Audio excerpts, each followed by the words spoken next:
นาะจะมานำเสนอวิธีนึ่งข้าวเหนียว3สีข้าวดังกล่าวนี้เป็นข้าวเหนียวเบิดเนาะแล้วเป็นอย่างเขาจังแยกแบบนี้เนาะแยกแต่ละสีย้อนมาเพื่อเวลานึ่งนะเขาจะได้เป็นสีไทยสีลาวเนาะข้าวนี้เขาจะแช่น้ำไว้แต่เมื่อคืนก่อนเนาะแล้วเอามานึ่งในมื้อเช้าต่อมาเนาะทำอีทเขาก็จะล้างข้าวหลังจากแช่แล้วเบิดคืนก็มาล้างแล้วก็จะมาเสิร์ฟใส่หัวเจ้าสีดำลงก่อนเนาะสีดำเพราะว่าบ่อยากให้สีมันมาผสมกับตัวสีแดงแล้วก็สีขาวต่อไปก็จะเป็นเอาสีแดงลงทำตัวที่2เคล็ดลับมันก็แค่อยู่นี่แหละคือเอาสีดำลงก่อนสีแดงสิสุดท้ายก็เป็นสีขาวเนาะเพราะว่าน้ำมันแซ่บเบิดคืนต้องมาล้างออกเพื่อบ่ให้มันมีกลิ่นแล้ว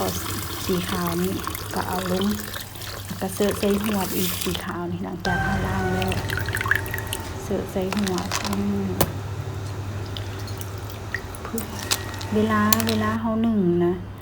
แล้วก็ทำการนึ่งเลยเปิดแก๊สแล้วก็นึ่งเลยแบบนี้นะเอาข้าวมาวางใส่แล้ว